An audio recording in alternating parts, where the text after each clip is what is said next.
नमस्कार विद्यार्थियों, आप सभी का स्वागत करते हैं स्वराज कोचिंग इंस्टीट्यूट में। जैसे कि आप जानते ही हैं, प्रीवियस ईयर क्वेश्चन सीरीज चल रही है। तो आज हमारा पशुपालन में पशु निर्णायन एवं प्रायोगिक बिंदु जो है उस चैप्टर के हम प्रश्न देखने वाले हैं। एनिमल जजिंग और प्रैक्टिकल पॉइंट से रिलेटेड क्वेश्चन है। पिछले कुछ सालों में जो आए हैं वह महत्वपूर्ण प्रश्न हम हल करने जा रहे हैं। तो शुरू करते हैं। ये हमारे पास पहला प्रश्न है, ठीक है। एक अच्छे सांड का लक्षण है ना। इंग्लिश में अगर देखें तो characteristics of a good bull is. तो अच्छे सांड के क्या लक्षण है? तो पहला लिखा है शुद्ध नस्ल और मर्दाना शरीर, प्योर ब्रीड और मस्कुलाइन बॉडीज। बिल्कुल सही बात है। ब्रीडिंग करना है तो पेडिग्री वंशावली तो अच्छी होना ही चाहिए और मसल्स भी अच्छे डेवलप होना चाहिए। दूसरा, कोई भौतिक अवगुण नहीं होना चाहिए, नो फिजिकल डिफॉर्मिलिटी। मतलब ऐसा नहीं कि लंगड़ा लूला हो और काम चल जाए, ठीक है। तो ये बात भी बिल्कुल सही है। Dam record in pedigree of bull should be good.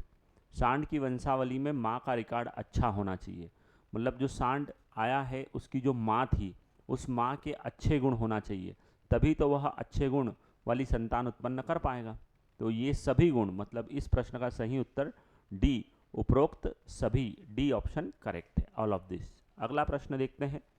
अगला प्रश्न है हमारे पास, गाय में स्थायी दांतों की संख्या होती है, नंबर ऑफ परमानेंट टीथ, है ना, इन अ काउ। तो अगर परमानेंट टीथ की बात करें तो देखिए, परमानेंट या स्थायी दांत जो है 32 होते हैं, यही ध्यान रखना है। बोलचाल में हम बोलते भी हैं कि 32 ही तोड़ दूंगा। दूसरी बात, अस्थायी दांत पूछे तो 20 बताना है, 20 होते हैं। तीसरी महत्वपूर्ण बात है कि चिक दांत पूछे, चिक दांत है ना, गाल के दांत जिनको कहते हैं, तो वह होते हैं 24। तो ये जरूर ध्यान रखना है। 32, 20 और 24 यह होते हैं स्थायी परमानेंट टीथ है ना।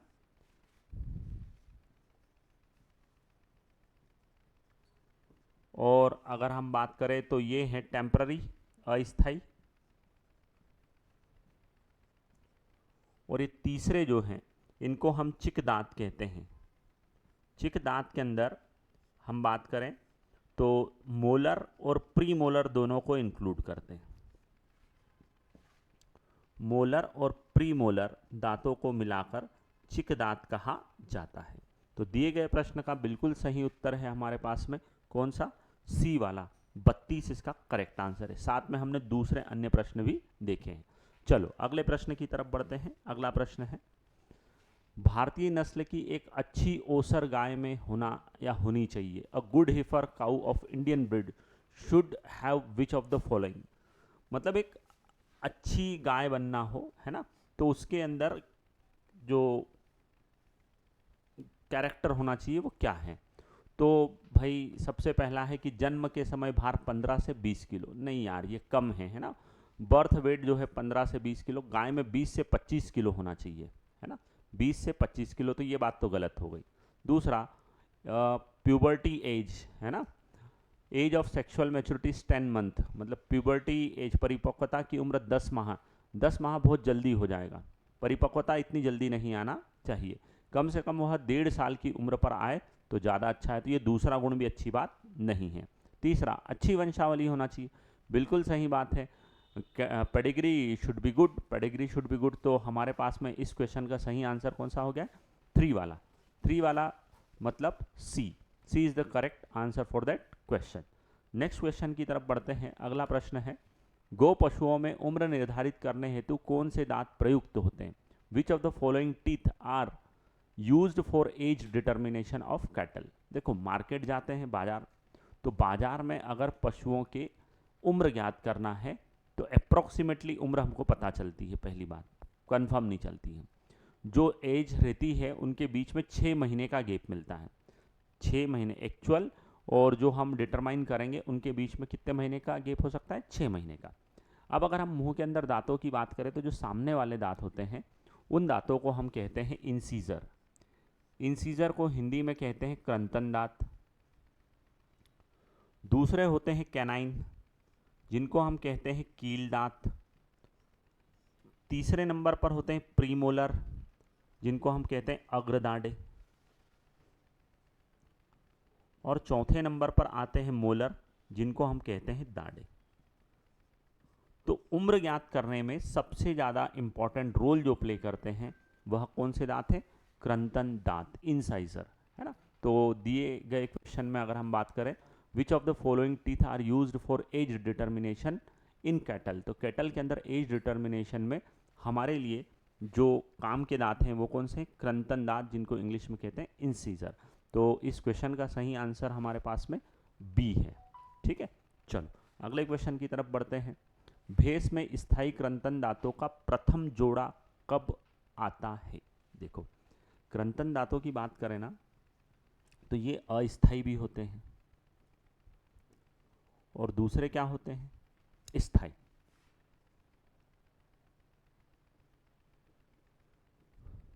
अस्थायी को हम टेम्पररी कहते हैं और स्थायी वालों को परमानेंट कहते हैं। इनका आना निकलना कहलाता है।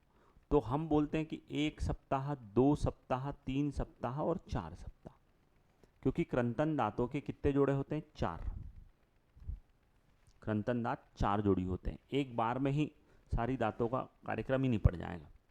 तो क्रंतन दांत 4 जोड़ी है ना। पहला जोड़ा 1 सप्ताह की उम्र पर निकलता है, दूसरा जोड़ा सेकेंड पेयर, है ना, थर्ड पेयर, फोर्थ पेयर, चौथा जोड़ा। तो ये निकला 1 सप्ताह पर, दूसरा वाला 2 सप्ताह पर, तीसरा वाला 3 सप्ताह पर और चौथा वाला 4 सप्ताह पर निकलता है।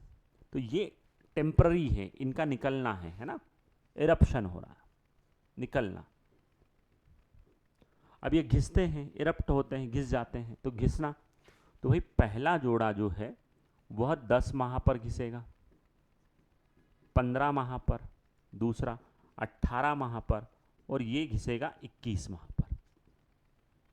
ये देख लिया आपने। इनके हर एक के ऊपर अपना अपना प्रश्न आएगा।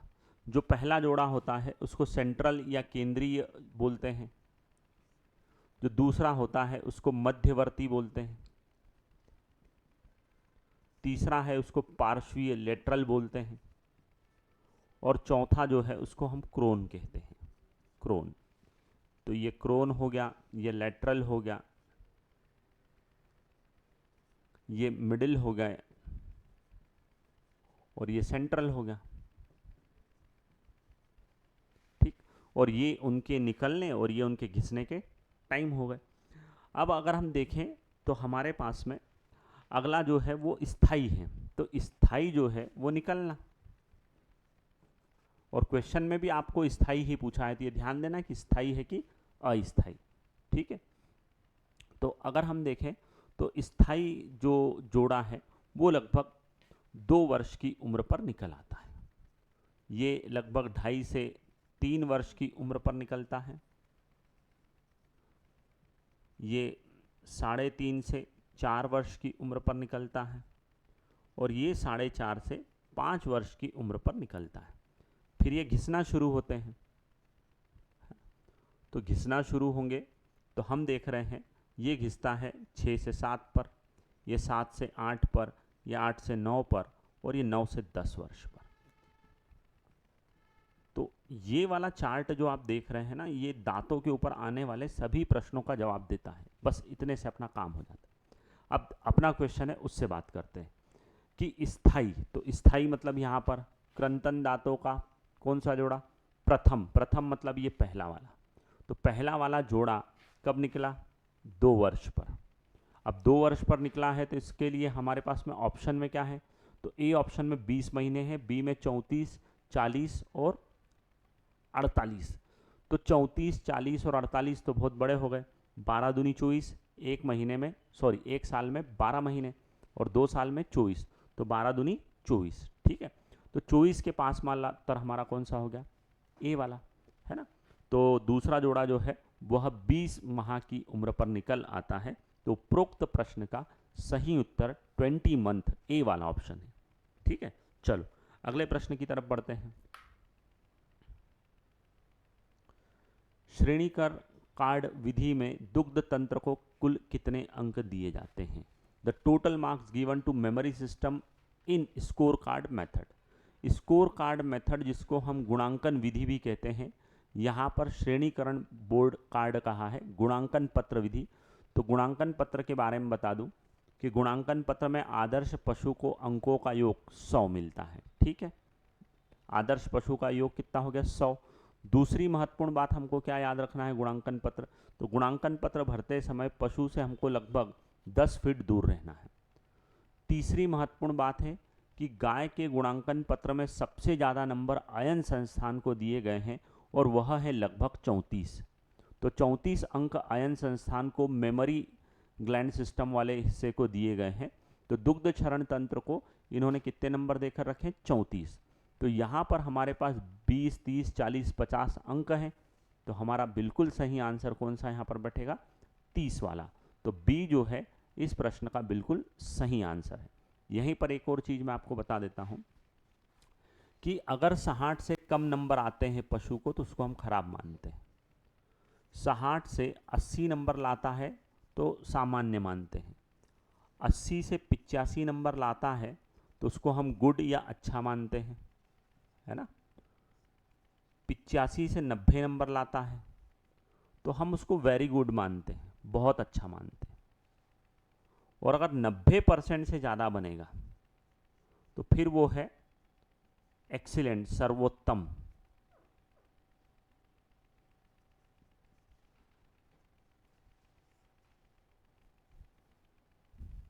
क्या मानेंगे? सर्वोत्तम। तो पशुओं को भी परीक्षा में पास होने के लिए 60 से ज़्यादा नंबर तो लाना ही पड़ेंगे और सबसे अच्छा बनना हो तो 90 से ज़्यादा नंबर लाना है। तो ये हमारे गुणांकन पत्र की कहानी है, ये हमें याद होना चाहिए, बहुत महत्वपूर्ण है। ठीक है, चल। तो दो महत्वपूर्ण बातें जो है आपके सामने बोर्ड पर लिखी हुई है, अगर आप चाहें तो बड़ी आसानी से इनको याद भी कर सकते हैं, परीक्षा के हिसाब से बहुत महत्वपूर्ण है। तो दिए गए प्रश्न का तो हम हल कर ही चुके हैं। अगले प्रश्न की तरफ बढ़ते हैं। अगला प्रश्न हमारे पास में है, अच्छा 2 प्रश्न आगे निकल गए हैं। तो निम्न में से कौन सी विधि पशुओं की उम्र ज्ञात करने के लिए सर्वोत्तम है? Which of the following method is best for determination of age of animal. देखो, जानवर की उम्र ज्ञात करना हो तो सबसे दी बेस्ट मेथड जो है वो रिकॉर्ड विधि है। रिकॉर्ड जिसको हम हिंदी में कहते हैं अभिलेख विधि। ये जो अभिलेख या रिकॉर्ड विधि है इसका उपयोग होता है डेयरी फार्म पर। अब डेयरी फार्म पर क्या, एक रजिस्टर रहता है, उस रजिस्टर के अंदर सब लिखा रहता है कि भाई आज इस गाय ने इस बछड़े को जन्म दिया है और इस बछड़े का जन्म तारीख ये है। तो जन्म तारीख अगर पता चल जाती है तो हम उम्र की गणना बिल्कुल सटीक दिन सहित कर सकते हैं। तो सबसे सर्वोत्तम उम्र जो है ज्ञात करने की विधि अभिलेख विधि है, पर अभिलेख विधि या रिकॉर्ड विधि का उपयोग डेयरी फार्म पर होता है। पर अगर हम इसके अलावा और किसी विधि की तरफ जाएं तो उम्र ज्ञात करने की दूसरे नंबर पर जो सबसे ज़्यादा प्रचलित विधि है, जिसका सबसे उपयोग किया जा रहा है, वह दांत देखकर है ना। पशुओं के दांत गिनकर उम्र की गणना की जाती है। तो अगर हम देखें तो पहला है बाय फिजिकल अपीयरेंस, ऊपरी बनावट को देखकर। दूसरा है खुरों द्वारा, सिंगों द्वारा, है ना, हूफ, हॉर्न, और लास्ट में है टीथ। तो हमारा इस क्वेश्चन का सही आंसर कौन सा होगा? डी वाला, दांतों द्वारा। देखिए ना, हमने ये दांतों की कहानी भी तो लिखी है। क्यों? क्योंकि बाजार में सबसे ज़्यादा प्रचलित विधि कौन सी है? दांत विधि। चलो अगले प्रश्न की तरफ बढ़ते हैं। गाय का औसत तापमान 101.6 डिग्री फ़ारेनहाइट होता है, 101.6 डिग्री फ़ारेनहाइट। तो इस प्रश्न का सही उत्तर जो है वह हमारे पास में ए है। Average temperature of cow is 101.6 degree Fahrenheit. चलो अगला प्रश्न। गाय को बहुत अच्छा, है ना, वेरी गुड। देखो वेरी गुड की अपनी कहानी हुई थी अभी थोड़ी देर पहले थी, ये वेरी गुड है। तो वेरी गुड अगर है आपके पास में तो उसको 85 से 90 नंबर मिलेंगे, 85 से 90। तो 85 से 90 आपको कौन से ऑप्शन में दिख रहे हैं? बी वाले में, है ना। तो गाय को बहुत अच्छा वर्गीकृत, बहुत अच्छा मतलब वेरी गुड। तो इंग्लिश पर भी थोड़ा ध्यान दे, 85 से 90। तो करेक्ट आंसर कौन सा हो गया? बी। ठीक है, फिर अगर हम बात करें तो हमारे पास में अगला प्रश्न आ रहा है, किस पशु का गुणांकन करना सबसे कठिन है? तो गुणांकन करना सबसे कठिन होता है बछड़ों का। क्यों? क्योंकि बछड़े का वजन 500 ग्राम प्रतिदिन की दर से बढ़ता है, रोज उसके शरीर में परिवर्तन आते हैं, तो उन परिवर्तनों के कारण हमें उसका गुणांकन पत्र भरने में क्या होगी? कठिनाई होगी। तो यहाँ पर हमारा सही उत्तर जो है वह है हीफर या बछड़ी, है ना, हीफर या बछड़ी। तो 10 नंबर के प्रश्न का सही उत्तर कौन सा हो गया? ए। चलो अगले प्रश्न की तरफ बढ़ते हैं। किस जानवर के सींग पर 6 छल्लियां हैं तो उसकी आयु होगी? इफ एन एनिमल है 6 रिंग ऑन हॉर्न। भाई देखो, उम्र ज्ञात करने की एक और विधि है छल्ला विधि। छल्ला विधि में बोलते हैं कि पहले और दूसरे साल कोई छल्ला नहीं बनता। ये सींग होते हैं इस तरह से, इनके ऊपर ऐसे छल्ले दिखते हैं। भैंसों में ज़्यादा स्पष्ट है। परीक्षा में पूछ ले कि छल्ले ज़्यादा विकसित किस में होते हैं, तो किस में? भैंसों में। अब अगर हम बात करें तो हमने कहा यहाँ पर छल्ले, रिंग जिनको अंग्रेजी में कहेंगे रिंग, रिंग रिंग रिंगा, तो रिंग को हम किससे दिखा रहे हैं? यहाँ पर आर से। अगर आपको उम्र पता लगाना हो तो उम्र बराबर होगा आर धन 2, पर उम्र काय में पता चलेगी? वर्षों में, साल में, ईयर्स में। अब देखो सूत्र आ गया आपके पास में, उम्र बराबर आर धन 2, छल्लों की संख्या में 2 जोड़ना है। क्यों 2 जोड़ना पड़ा? क्योंकि शुरू के 2 साल तक कोई भी छल्ला बनता नहीं है, पहला छल्ला 3 वर्ष की उम्र पर बनता है। देखो छल्लों के बारे में, पहले वर्ष कोई छल्ला नहीं बनता, दूसरे वर्ष कोई छल्ला नहीं बनता, पहला छल्ला 3 वर्ष की उम्र पर बनना शुरू होता है। ये एक प्रश्न है। ठीक, दूसरा प्रश्न हम देखें तो छल्ले ज़्यादा किस पर विकसित होते हैं? तो भैंस वंशीय पशुओं पर ज़्यादा विकसित होते हैं। तीसरा प्रश्न, उम्र और छल्लों की संख्या ज्ञात करने का सूत्र क्या है? तो उम्र बराबर आर धन 2 और आर क्या है? छल्लों की संख्या। तो प्रश्न हल करते हैं। यहाँ पर छल्ले कितने दिए हैं? 6, तो 6 हैं, तो उम्र बराबर आर का मान, छल्ले रिंग 6 है, 6 में 2 जोड़ू तो कितना आ गया? 8, है ना। तो इस प्रश्न का सही उत्तर कौन सा हो गया? बी वाला। तो B is the correct answer. अगला प्रश्न देखते हैं। कील दांत निम्न में से किस पशु में नहीं होते हैं? देखो कील दांत जो है वह दूसरे नंबर के दांत है। जैसे कि अभी हमने दांतों के बारे में कहा था कि इंसाइजर होते हैं, कैनाइन होते हैं, प्रीमोलर होते हैं और मोलर होते हैं, है ना। तो ये जो है इंसाइजर, ये सामने वाले, यहाँ पर जो सामने लगे हैं ये इंसाइजर है, और साइड में जो लगे रहते हैं उनको क्या बोलते हैं? कील दांत। और कील दांतों का काम है चीरना फाड़ना, और ये होते हैं मांसाहारी जंतुओं में। तो मांसाहारी जंतुओं में होते हैं, शाकाहारी में तो होते नहीं हैं। तो हमारे पास में ए ऑप्शन में कौन दिया है? सुअर। तो सुअर के अंदर कौन पाए जाते हैं? कील दांत। ठीक है, तो कैनाइन या कील दांत किस पशु में पाए जाते हैं? तो वह हमारा सही आंसर ए है। चलो अगला प्रश्न देखते हैं। निम्न में से कौन सी विधि पशुओं की जांच विधि है? Which of the following is a method of judging of animal? Animal की पहचान करना है। पहचान करना मतलब निर्णय लेना, खरीदूं कि नहीं खरीदूं, है ना। जांच करना मतलब जजमेंट है। तो जजमेंट में पहला है मास सिलेक्शन, बड़े पैमाने पर चयन विधि। बिल्कुल सिलेक्शन करना ही चाहिए, जिसके अंदर अच्छे कैरेक्टर हो उनको हमें अलग करना ही क्या कहलाता है? सिलेक्शन। तो ए वाली जो विधि है वो बिल्कुल सही है। B score card method, general appearance, बाह्य शरीर रचना को देखकर, जनरल अपीयरेंस बाह्य शरीर रचना को देखकर भी हम डिसाइड करते हैं खरीदें या नहीं खरीदें। तो बी वाला आंसर भी हो रहा है यहाँ पर। चलो सी जजमेंट पेडिग्री, पेडिग्री जजमेंट, वंशावली की बात कर रहे हैं, वंशावली निर्णय। भाई खानदान तो देखना ही पड़ेगा, खानदान अच्छा हो तो ही मजा आएगा। तो खरीदते समय मतलब निर्णय करने के लिए तीनों विधियां उपयुक्त हैं। तो इस प्रश्न का सही उत्तर कौन सा हो जाएगा? डी, उपरोक्त सभी, ऑल ऑफ दिस। चलो अगला प्रश्न है, भेड़ में पूंछ काटने की क्रिया को क्या कहते हैं? भेड़ में पूंछ काटने की क्रिया को हम कहते हैं डोकिंग, डोक, है ना, डोकिंग। तो हमारे पास में बी वाला ऑप्शन जो है वह बिल्कुल सही हो रहा है। ठीक है, क्यों काटना चाहिए? तो भेड़ की पूंछ पर एक ब्लू बोटल नाम की मक्खी आक्रमण करती है, और उस आक्रमण के कारण ऊन की गुणवत्ता और मात्रा दोनों में कमी आ जाती है। तो संक्रमण से बचाने के लिए हमें भेड़ों में पूंछ काट देना चाहिए। पूंछ काटने की क्रिया का नाम डोकिंग रखा गया है। ठीक है, तो 14 नंबर का सही उत्तर बी है। अगला प्रश्न देखते हैं। बर्डिजियो कास्ट्रेटर यंत्र की सहायता से, भाई बर्डिजियो कास्ट्रेटर जो है वह बधियाकरण करने के काम में आता है। बहुत बहुत प्यारा काम है, कैस्ट्रेशन अंग्रेजी में उसको बोलते हैं। कैस्ट्रेशन, बधियाकरण। नर की अंड ग्रंथियां मतलब जनन ग्रंथियां, जनन ग्रंथियां मतलब वृषण, वृषण मतलब टेस्टीज, है ना। तो टेस्टीज को हमको काम करने से रोकना है, उनको निष्क्रिय करना है, डिसफंक्शन करना है। तो कैस्ट्रेशन का मतलब ही होता है वृषण को निष्क्रिय करना, काम करने से रोकना। तो सही आंसर इस प्रश्न का कौन सा है? ए, बर्डिजियो कास्ट्रेटर। ठीक है, ए बधियाकरण के काम में आता है।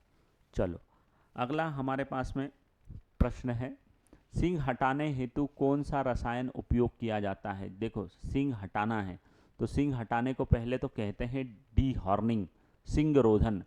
और सींग रोधन के लिए हमें KOH, सूत्र क्या है? KOH, और उसको हम पढ़ते हैं कास्टिक पोटास।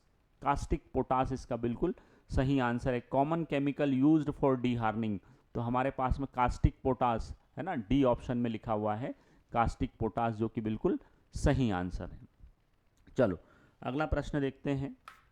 गाय के 8 दांत कितने वर्ष की आयु में निकलते हैं? भैया देखो 8 दांत निकाल रहे हैं सामने वाले, तो 8 दांत तो एक तो 4 सप्ताह पर भी निकल आते हैं, 2 दांत 2 दांत 2 दांत और 2 दांत, पर उत्तर हमारे सभी सालों में, सालों में है ना, सालों में। तो 2 3 4 और 5, तो 5 वर्ष की उम्र तक, कौन सी उम्र तक? 5 वर्ष की उम्र तक सभी दांत निकल आते हैं। अगर आप ये चार्ट याद कर लेंगे तो आपका काम बन जाएगा। ठीक है, तो 17 नंबर का सही आंसर ए है। अगला प्रश्न देखते हैं। सींगों पर छल्लियों के आधार पर आयु का निर्धारण, the formula of determination of age by ring on horn is. तो देखो ये अपन ने लिख कर रखा है ना, नंबर ऑफ रिंग, आर को अपन ने छल्लों की संख्या कहा, छल्लियों की संख्या, और उसमें कितना जोड़ना है? 2। तो ये हमारे पास में सी ऑप्शन में बिल्कुल है, तो सी जो है वो बिल्कुल करेक्ट आंसर है इस क्वेश्चन का। अगला प्रश्न देखते हैं। गाय के सींगों में प्रथम छल्ला, अभी हमने कहा था प्रथम छल्ला 3 वर्ष की उम्र पर बनता है, पहले और दूसरे साल छल्ला नहीं बनता है। In cow first ring on horn appears at the age of 3 year. Correct answer जो है सी ऑप्शन है। चलो अगला प्रश्न देखते हैं। गायों की उम्र ज्ञात करने की सर्वोत्तम विधि है, अरे ठीक है, गायों की उम्र ज्ञात करना है। Best method of age determination in cattle is teeth method. थोड़ी देर पहले ही कहा था कि भाई डेयरी फार्म पर बढ़िया रिकॉर्ड अभिलेख वाली विधि सबसे अच्छी है, पर वो ऑप्शन में आ नहीं रही है। पर जिस दिन दांत भी आ जाए और अभिलेख भी आ जाए तो हमको उत्तर कौन सा लगाना पड़ेगा? अभिलेख विधि, पर अभी वो है नहीं, इसलिए सही आंसर कौन सा हो गया हमारा? सी वाला, दंत विधि। ठीक है, चलो अगला प्रश्न देखते हैं। स्कोर कार्ड विधि में सबसे ज़्यादा अंक किसको दिए जाते हैं? है ना, गाय के पिछले भाग को, अगले भाग को, अयन विकास को, सामान्य दशा को। हिंड क्वार्टर, फोर क्वार्टर, अडर डेवलपमेंट और जनरल अपीयरेंस। भाई गाय के अंदर हमने कहा सबसे ज़्यादा नंबर अयन दूध वाले भाग को दिए जाते हैं, लगभग 34 नंबर। तो इस क्वेश्चन का सही आंसर कौन सा हो गया है मेरे पास में? सी वाला। अगला प्रश्न, बहुत अच्छे ग्रेड स्कोर वाली, है ना, फिर आया वेरी गुड। हाँ भाई, वेरी गुड, वेरी गुड को कितने नंबर देंगे? 85 से 90, 85 से 90, इसीलिए सही आंसर कौन सा हो गया? सी वाला। चलो अगला प्रश्न है। 6 से 12 वर्ष के दौरान पशुओं की आयु की गणना निम्न के द्वारा की जाती है। देखो भाई ये 6 से 12 वर्ष की आयु है इधर, है ना। The age of animal during 6 to 12 years is calculated by, तो calculated by wear and tear of permanent incisor, है ना, स्थायी क्रंतन दांतों की घिसाई और विदरण, है ना, परमानेंट वियर एंड टीयर। और दूसरा है available number of teeth, teeth eruption, और number of pair of temporary. Temporary की बात ही नहीं हो पाएगी ना भाई, इस उम्र में तो हमारे पास में परमानेंट वाली कहानी आएगी। तो परमानेंट वाली कहानी को अगर हम देखें तो बिल्कुल सही बात है, wear and tear of permanent incisor. स्थायी दांतों की अगर हम बात कर रहे हैं तो ये स्थायी दांतों के आधार पर ही हम उम्र की गणना कर पाएंगे। ठीक है, ये उम्र की गणना किसके आधार पर होगी? 6 से 12 के बीच में, तो ये होगी स्थायी दांतों के। और स्थायी दांतों के घिसने के आधार पर हम उम्र की क्या कर पाएंगे, गणना, वो भी कौन से, स्थाई, तो बोले वो है क्रंतन इंसाइजर। ठीक है, तो इस प्रश्न का सही उत्तर जो है वह हमारा ए ऑप्शन है। A option is the correct answer. Wear and tear of permanent incisor, स्थायी कृंतकों की घिसाई और विदारण, wear and tear of permanent incisor. ठीक, चलो 23 नंबर के बाद अगला प्रश्न है, मवेशियों का आमतौर पर खालिस्तान में एक बार वजन किया जाना चाहिए। Cattle should be weight usually once in. भाई वजन कब करना चाहिए जानवर का, रोज रोज तोड़ लें, रोज उसको चलाएं, तो रोज तो नहीं कर पाएंगे ना, मुश्किल पड़ेगा, नहीं तो उनके लिए मजा हो गया, बोले रोज मजे ले रहे हैं। तो अगर हम बात करें तो महीने में एक बार, महीने में एक बार उसका वजन जरूर करना चाहिए कि किस दर से उसके वजन में वृद्धि हो रही है, ताकि उसके स्वास्थ्य की परिकल्पना की जा सके कि स्वास्थ्य अच्छा है या नहीं है। तो इस प्रश्न का बिल्कुल सही आंसर आपको मिलेगा बी वाला, एक महीने में। ठीक, चलो अगला प्रश्न देखते हैं। एक 3 साल के मवेशी में, है ना, the 3-year-old cattle will have, है ना, तो 3 साल का अगर मवेशी है तो उसमें कितने दांत मिलेंगे, हमसे ये पूछा हुआ है। तो 3 साल का मवेशी है, ये देखिए 3 वर्ष, है ना, ये 3 वर्ष का मवेशी है, तो इसके अंदर पहला जोड़ा भी आ गया और दूसरा जोड़ा भी आ गया, क्योंकि पहला जोड़ा तो 2 साल पर आ गया था और दूसरा जोड़ा 3 साल पर आ गया। तो 3 साल की उम्र पर 2 जोड़े मिलेंगे सामने, और 2 जोड़े मतलब 4 दांत, तो उस समय उसके मुंह में कितने दांत होंगे, 4। तो करेक्ट आंसर कौन सा हो गया, सी वाला। चलो अगला प्रश्न देखते हैं। मवेशियों में सींग पर पहला वलय दिखाई देता है, पहला वलय दिखाई देता है, कब दिखाई देता है, तो हम 3 बार तो बोल चुके हैं, 1 से 2 वर्ष की आयु पर, है ना, 3 से 4 वर्ष की आयु पर।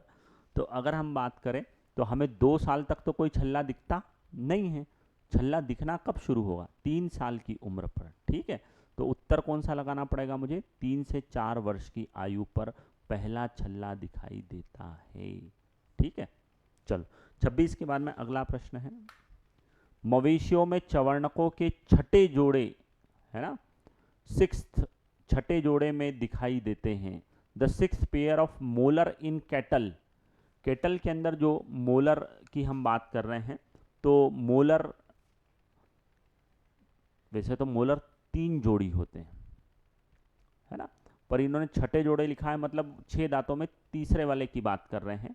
ठीक है, आखिरी वाले जोड़े की बात कर रहे हैं। तो आखिरी वाले जोड़े के लिए अगर हम देखें तो हमारे पास में जो है वह 2 वर्ष की उम्र पर, 2 वर्ष की उम्र पर निकल आते हैं। देखो पहला जो है, मैं बता देता हूँ, पहला जोड़ा निकलता है 6 महीने की उम्र पर, दूसरा जोड़ा निकलता है 18 महीने की उम्र पर, और तीसरा जोड़ा जो निकलता है वह 24 महीने की उम्र पर निकलता है। किसका, मोलर का। मोलर का अगर हम देखें तो पहला, दूसरा और तीसरा, ये देख लीजिए यहाँ पर, ये मोलर का पहला जोड़ा 6 माह पर, दूसरा जोड़ा 18 माह पर, और तीसरा जोड़ा 24 माह की उम्र पर निकलता है। ठीक, ये वाले, तो 24 माह के हिसाब से अगर देखें तो 2 साल। कैनाइन तो हमारे पशुओं में होते ही नहीं है ना, अनुपस्थित हैं। और अगर हम मोलर, प्री मोलर की बात करें तो इसका पहला जोड़ा 2 वर्ष, दूसरा जोड़ा 2.5 वर्ष, और तीसरा जोड़ा 3 वर्ष। तो ये वर्ष में है ना, 2, 2.5 और 3, और इसमें निकलता है 6 माह पर, 18 माह पर और 24 पर। तो हमको पूछा है छठा जोड़ा। अब छठा जोड़ा अगर वो गिन रहा होगा तो इनको गिन लिया होगा, 1, 2, 3, 4, 5 और 6। ठीक है, तो छठा जोड़ा क्यों, क्योंकि ये चवर्णक, चवर्णक मतलब चबाने वाले, तो प्री मोलर और मोलर दोनों को मिलाकर हम बोलते हैं चबाने वाले, चवर्णक, है ना। तो हमारे पास में अगर 6 पेयर ऑफ मोलर है ना, तो छठा पेयर कब निकला, 24 महीने पर। तो करेक्ट आंसर कौन सा हो गया, 2 वर्ष, सी ऑप्शन। पर साथ में मैंने बता दिया, पहला जोड़ा 6 माह पर, दूसरा 18 पर और तीसरा 24 पर, किसके, मोलर के। और प्री मोलर के 2 वर्ष पर पहला, 2.5 वर्ष पर दूसरा, और तीसरा निकलता है 3 वर्ष पर। तो ये हमने दांत कब कौन कौन से निकलेंगे इन चार्ट के माध्यम से पूरे देख लिए। तो इस प्रश्न का तो सही आंसर सी है। अगले प्रश्न पर बढ़ते हैं। मवेशियों की जांच करते समय एक स्कोर कार्ड में अधिकतम भारीता खालिस्तान को दी जाती है। The maximum weightable in score card is given to fill in the blanks लिखा हुआ है while judging of cattle. Cattle को सबसे ज़्यादा हमें नंबर डेयरी कैरेक्टर पर देना पड़ेंगे। डेयरी कैरेक्टर आयन संस्थान है ना, तो आयन संस्थान पर अगर हम बात करें है ना, डेयरी लक्षण आयन वाली, और डेयरी कैरेक्टर अलग चीज़ है और अडर अलग चीज़ है, फ्रेम अलग है और बॉडी कैपेसिटी अलग है। तो कितने ऑप्शन होगा अपने पास में? 4।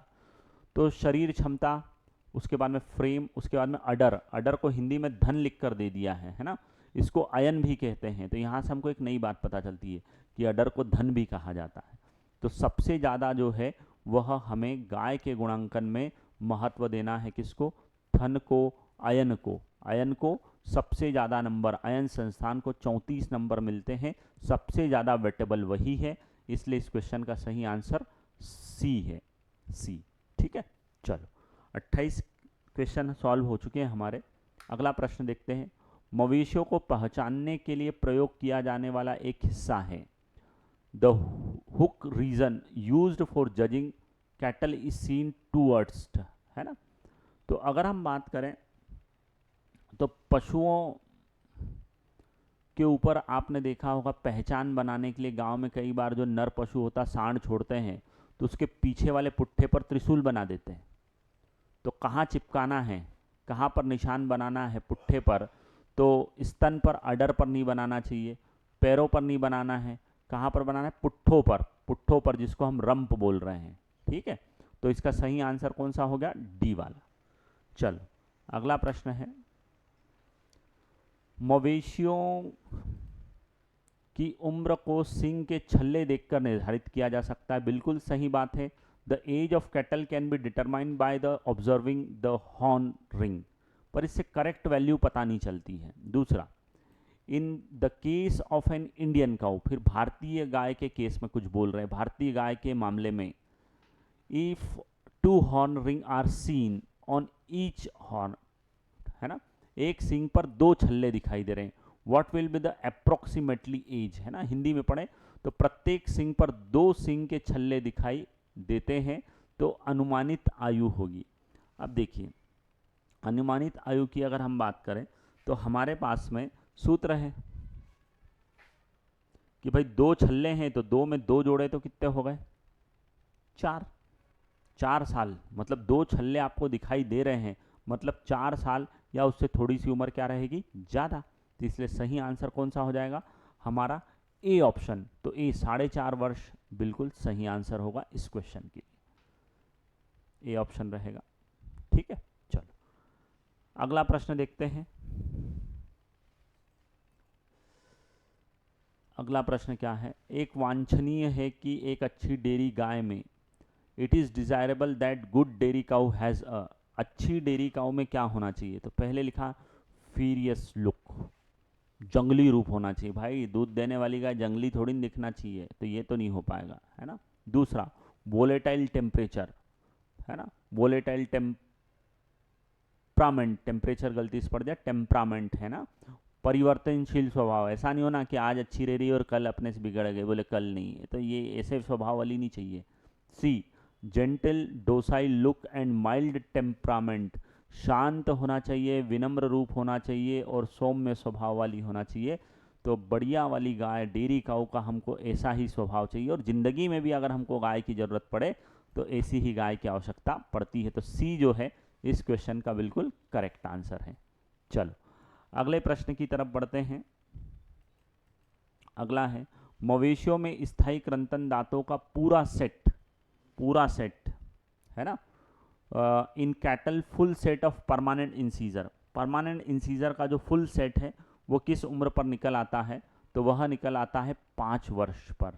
कितनी उम्र पर? 5 वर्ष पर।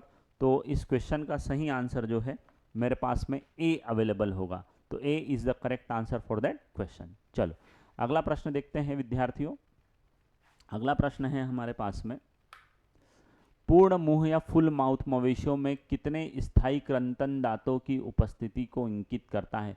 फुल माउथ, है ना, फुल माउथ। तो मैं बता रहा हूँ कि ये स्थायी दांत निकल आते हैं तो उस उम्र को कहते हैं हम फुल माउथ।